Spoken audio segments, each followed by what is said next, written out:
యేసు రక్షించును, యేసు స్వస్థపరచును. Hosanna hosanna వాగ్దాన సందేశ కూడిక నిర్వహించు తేదీ ప్రతి నెల 1వ తేదీ సాయంత్రం 7 గంటలకు. నిర్వహించే స్థలం hosanna Mandir, Nagarajapuram, వాటంబేడు road, Sullurpeta. వాక్యోపదేశకులు pastor George గారు, హోసన్న మందిర్, సూళ్లూరుపేట. యేసయ్యా అని పిలవగలిగితే, యేసయ్యా అని స్వరమెత్తి ఆయనను రమ్మని ఆహ్వానించగలిగితే నిశ్చయముగా మీతో కూడా చెప్తూ ఉన్నారు, నీవు నా దేవుని స్వరమెత్తి పిలవగలిగితే ఆయన నీ పిలుపును వినబోతూ ఉన్నాడు, నీ స్వరమును వినబోతూ ఉన్నాడు. నీ స్వరమును విన్న దేవుడు నిలచి నిన్ను దాటిపోకుండా ఏది కోరుకుంటావో అది నీకు దయచేయబోతూ ఉన్నాడు. ఏది ఆశపడతావు నీవు దాన్ని చూడబోతూ ఉన్నావు, దాన్ని పొందుకోబోతూ ఉన్నావు. నీవు ప్రభువును పిలిచి నాకు ఇది కావాలి అని కోరుకో. దైవజనులు వాక్య పరిచర్య చేసి ప్రత్యేక ప్రార్థనలు చేదురు. హోసన్న వాగ్దాన సందేశ కూడిక అందరూ ఆహ్వానితులే.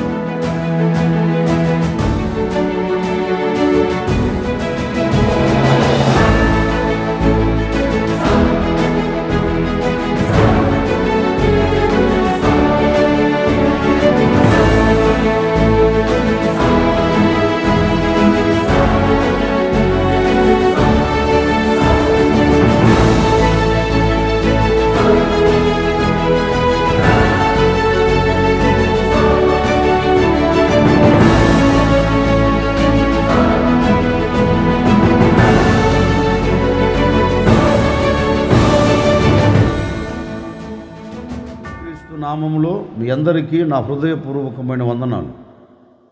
ప్రభు గడిచిన 3 మాసాలు ఆయన సురక్షితమైన రెక్కల నీళ్ల మనల్ని దాచి మరొక మాసాన్ని మనకు దయా కిరీటముగా ధరింపచేశారు. ఈ మాసమంతా కూడా ప్రభు మీకు మీ కుటుంబాలకు తోడై ఉండి మీరు చేస్తున్న చేతి పనిలో, ఉద్యోగంలో, వ్యాపారములో, ఆత్మీయతలో, శరీర సంబంధంగా అన్ని విషయాల్లో ప్రభు మీకు తోడై ఉండి ఈ 4వ మాసం అంతా కూడా మిమ్మల్ని ఆశీర్వదించును గాక. యెషయా ప్రవచన గ్రంథం 49వ అధ్యాయం 25వ వాక్యమును నేను చదువుతూ ఉన్నాను. మీ పరిశుద్ధ గ్రంథమైన బైబిల్ తెరచి చూడండి.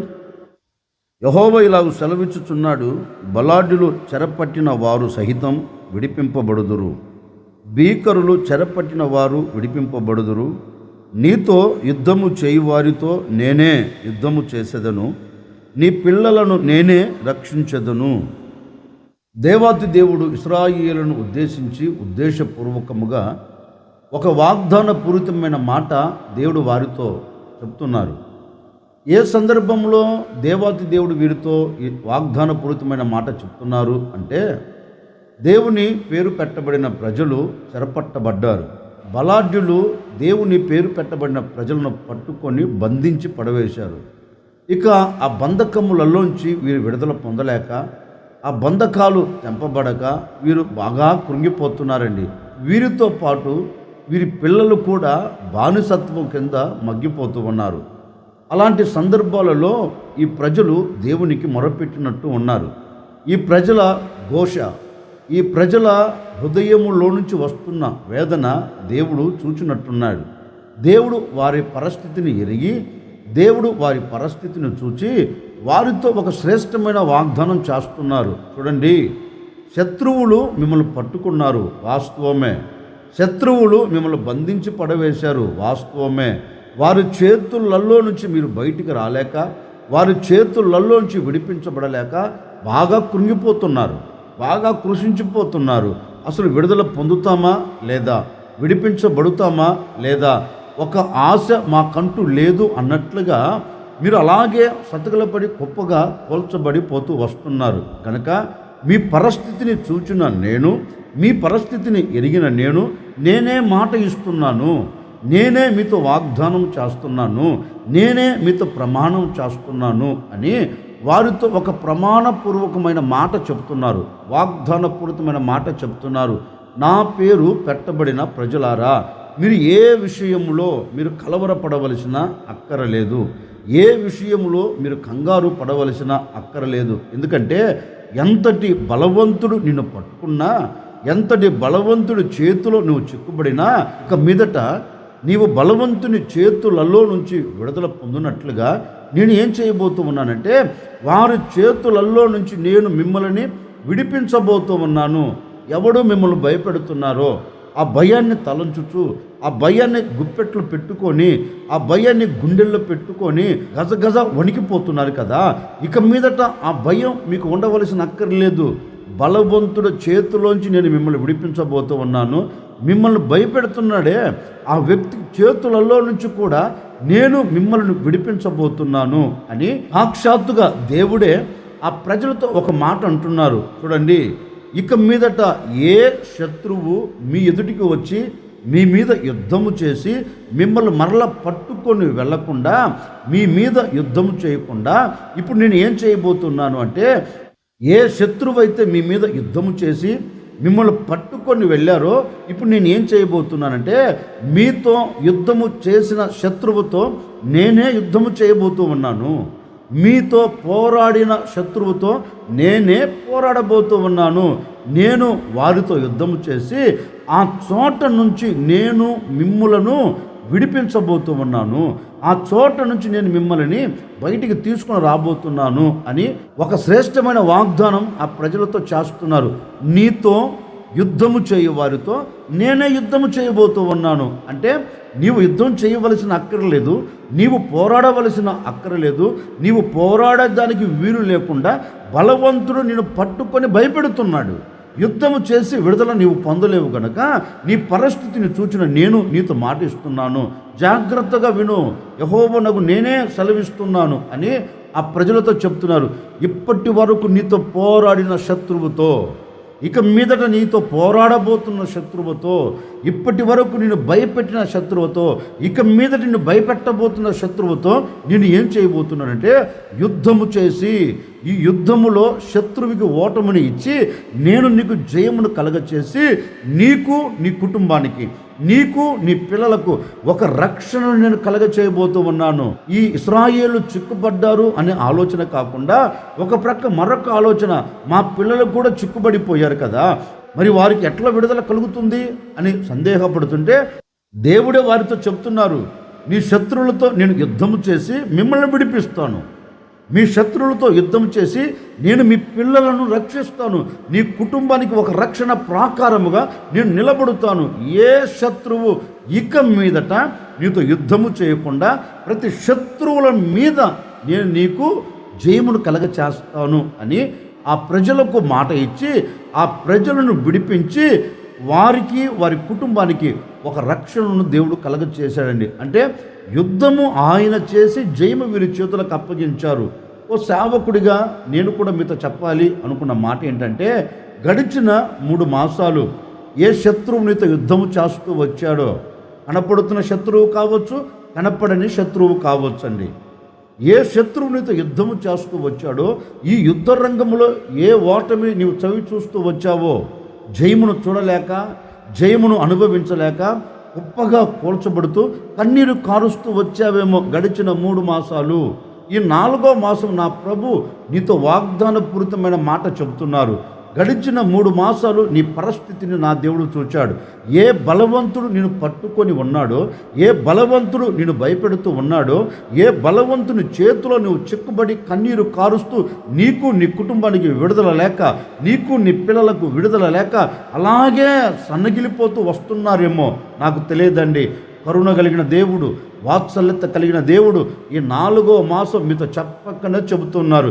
ఈ 4వ మాసం 1వ తేదీ నా దేవుడు ఈ ఉదయకాల సమయంలో మీతో మాట ఇస్తున్నారు. భయపడవలసిన అవసరం లేదు, ఎందుకంటే మీ పక్షమున నేను నిలిచి ఉండబోతున్నాను. 3 మాసాలు మీతో యుద్ధము చేసి మిమ్మల్ని ఓడించి మీ కంట కన్నీరు కార్చిన శత్రువులతో నేనే యుద్ధము చేయబోతూ ఉన్నాను. మీ పక్షమున నేనే యుద్ధము జరిగించబోతూ ఉన్నాను. నీతో యుద్ధము చేయు వారితో నేనే యుద్ధము చేయబోతూ ఉన్నాను. ఏ శత్రువు నేను పట్టుకున్నాడో ఆ శత్రువుల చేతుల నుంచి నేను నీకు విడుదల కలగ చేయబోతూ ఉన్నాను.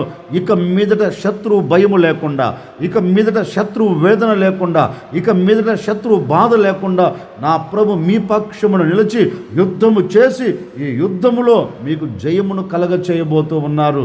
అందుకే దేవాది దేవుడు చెప్పకనే చెబుతూ ఉన్నారు, నీతో యుద్ధము చేయు వారితో నేనే యుద్ధము చేసి ఈ యుద్ధములో నీకు ఎక్కడ అలజడి కలగకుండా నేను నీకు ధైర్యమును కలగ చేయబోతూ ఉన్నాను అని సాక్షాత్తుగా నా ప్రభు వారితో చెప్పి వారిని విడిపించాడండి. దేవుని పేరు పెట్టబడిన ప్రజలకు ఒక విముక్తిని కలగచేశారు. అందుకే లేఖనములో కూడా ఒక మాట రాయబడిందండి. దైవజనుడైన మోషే ఇశ్రాయేలును చూచి ఒక శ్రేష్టమైన మాట అంటారు. చూడండి, మీరు యుద్ధ భూమిలో అడుగు పెట్టారు కనుక మీ ఎదుట నిలబడిన శత్రువును చూచి మీరు భయపడవలసిన అక్కరలేదు. మీ ఎదుట నిలబడిన శత్రువును చూచి మీరు జంకవలసిన అవసరం లేదు. మీ ఎదుట నిలబడిన శత్రువు రంకెళ్ళు వేయవచ్చు. మీ ఎదుట నిలబడిన శత్రువు మిమ్మల్ని భయపెట్టవచ్చు. మీరు భయపడినట్లుగా భయముతో కూడిన మాట మీతో చెప్పవచ్చు. కానీ అప్పుడు మీరు ఏం చేయాలంటే ఆ శత్రువు మాటలు విన్నప్పటికీ కూడా మీ హృదయంలో ఎక్కడ భయానికి చోటు ఇవ్వవద్దు. మీరు ఎక్కడ జంకవలసిన అవసరం లేదు, జడియవలసిన అవసరం లేదు. ఎందుకంటే మీ కొరకు మీ శత్రువులతో యెహోవా యుద్ధము చేయబోతూ ఉన్నారు. ఆయనే మిమ్మల్ని రక్షించబోతూ ఉన్నారు.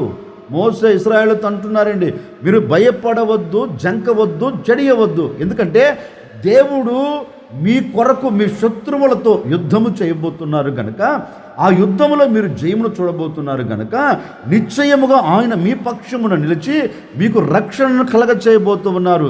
ఏ ఒక్కరు శత్రువుల చేతులు మీరు చిక్కుబడకుండా ఆయన యుద్ధం జరిగించబోతూ ఉన్నారు అని ఆ రోజు మోషే వారితో చెప్పారని. నిజమే, శత్రువులు భయపెడుతున్నారు కనుక ఇశ్రాయేలు భయపడిపోయారు. శత్రువు భయముతో కూడిన మాట మాట్లాడుతున్నాడు కనుక వీరి హృదయములో భయము చోటు చేసుకుంది. దాన్ని చూచిన నాయకుడు ఒకటి అంటున్నారు, భయపడవద్దు. ఎందుకంటే మీ కొరకు మీ శత్రువులతో దేవుడు యుద్ధం చేయబోతూ ఉన్నారు.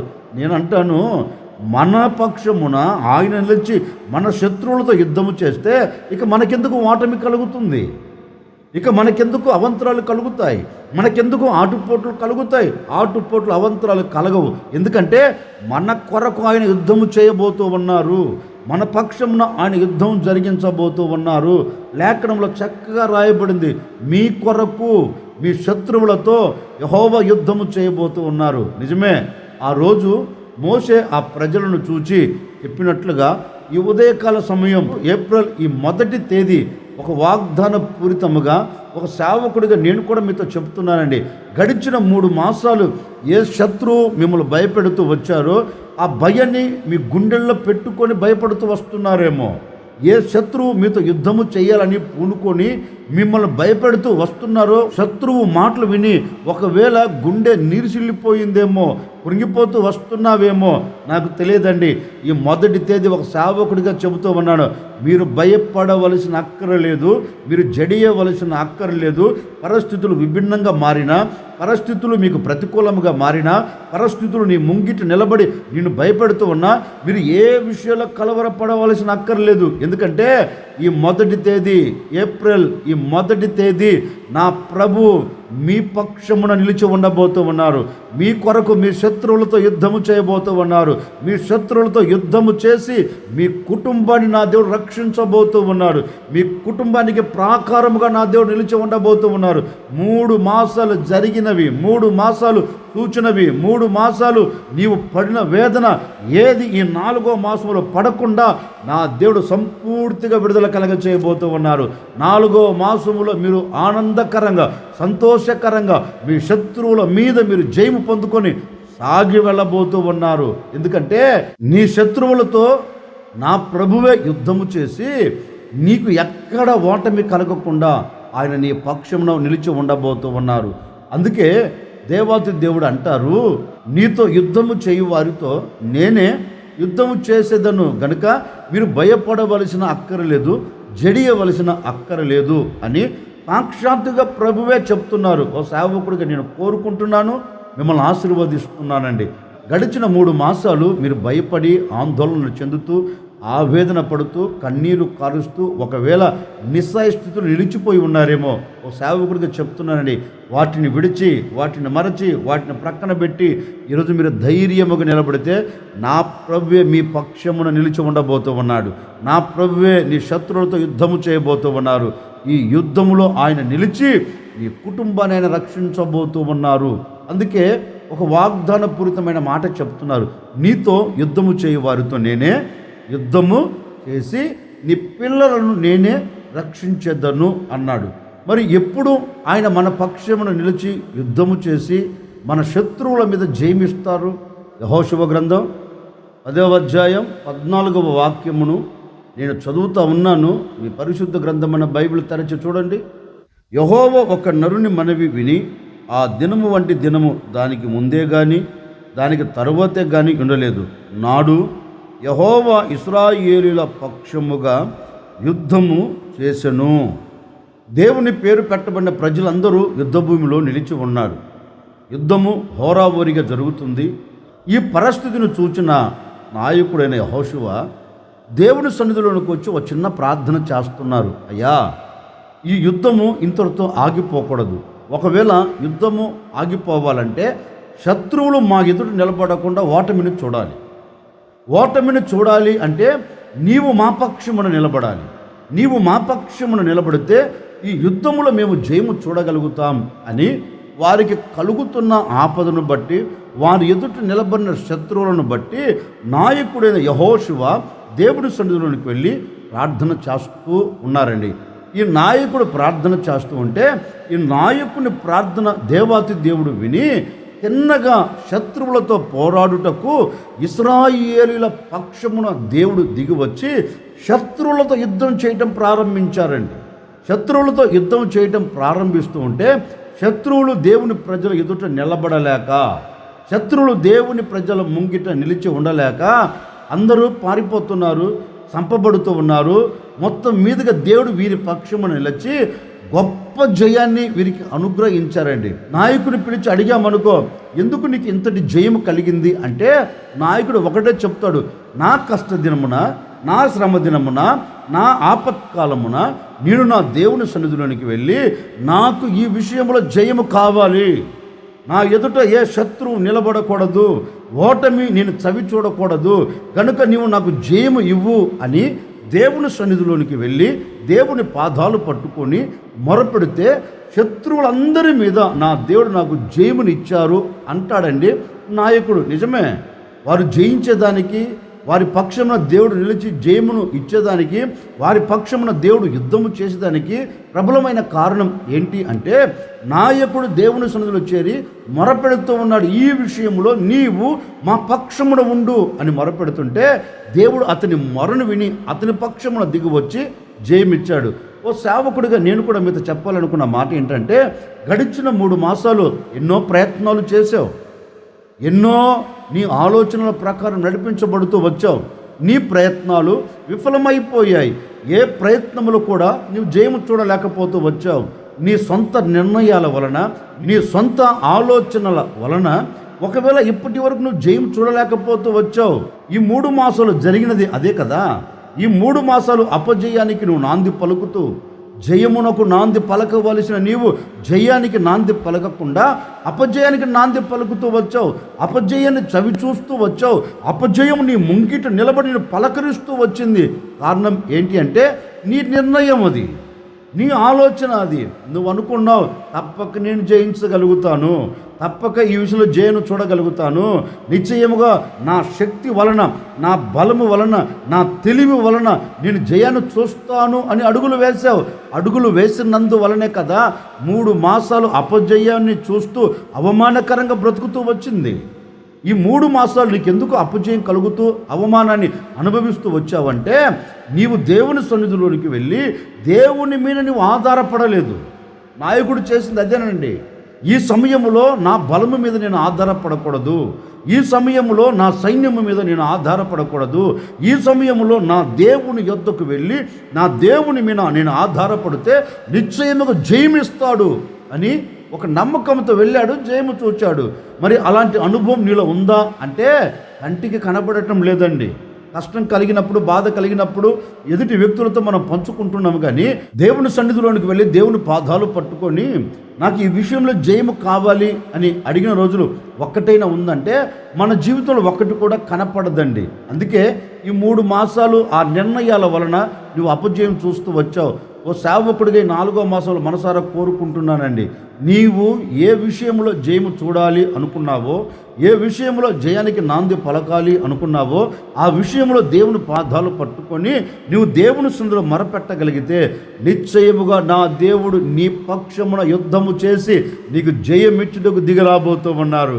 ఇక ఓటమి లేకుండా, ఓటమి నీవు చూడకుండా నా ప్రభువైన యేసుక్రీస్తు నీ పక్షమున నిలిచి ఉండబోతూ ఉన్నారు.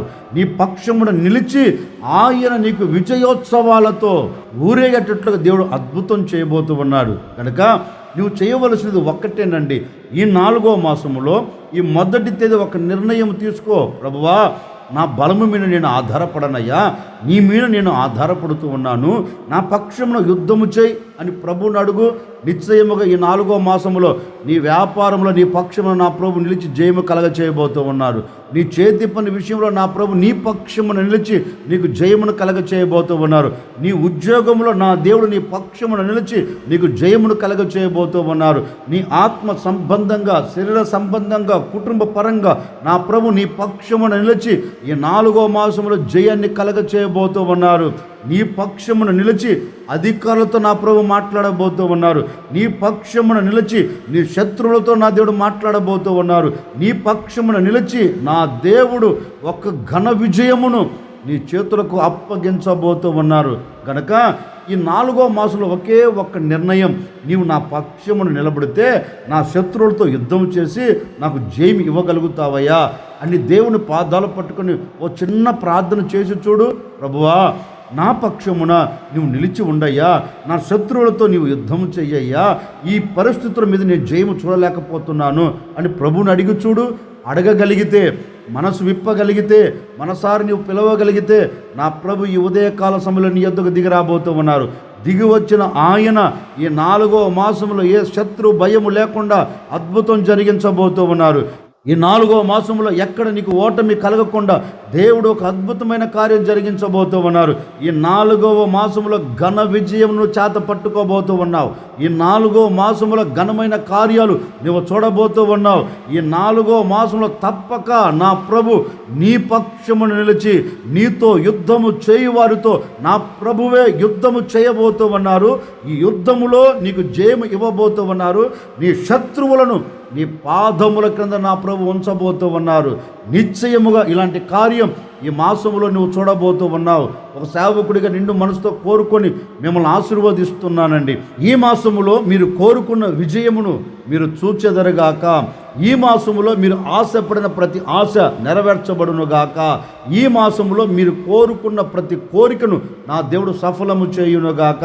ఈరోజు మనసు విప్పి ప్రభువుని అడిగి చూడండి. నిశ్చయముగా ఈ మొదటి తేదీ నుండి నా ప్రభు మీ పక్షము నిలిచి మీ ఆటంకాలు, మీ శ్రమ దినాలు, మీ కష్ట దినాలను తీసివేసి మీకు ఘన విజయమును దయచేయబోతూ ఉన్నారు.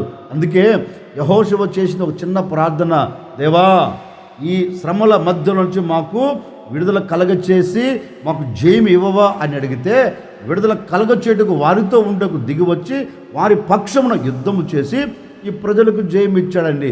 ఈ 4వ మాసంలో నా ప్రభు తప్పకుండా అలాంటి విజయాన్ని మీ చేతులకు అప్పగించునుగాక. నీకు విజయము కలుగునుగాక, నీ పిల్లలకు విజయం కలుగునుగాక, నీ కుటుంబానికి విజయం కలుగునుగాక. నీవు ఆలోచిస్తున్న ప్రతి ఆలోచనలో నా దేవుడు విజయాన్ని ఉంచునుగాక.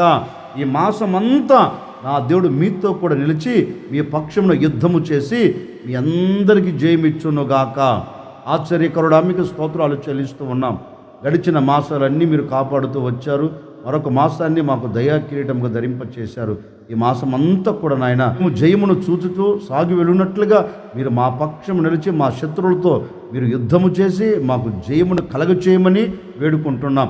ఎందరైతే కోరుకున్నారో వారి చేతి పనిలో, వ్యాపారంలో, ఉద్యోగంలో, జీవితాలలో, కుటుంబాలలో దేవా జయము కలుగునట్లుగా మీరు సహాయము చేయమని, ఈ దినమంతా కూడా ఈ ప్రజలకు మీ సన్నిధిని తోడుగా ఉంచమని యేసు నామములు అడిగి వేడుకొనుచున్నాము తండ్రి, ఆమెన్.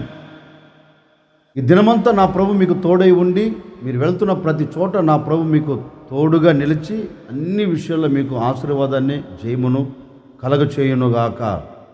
ఆమెన్.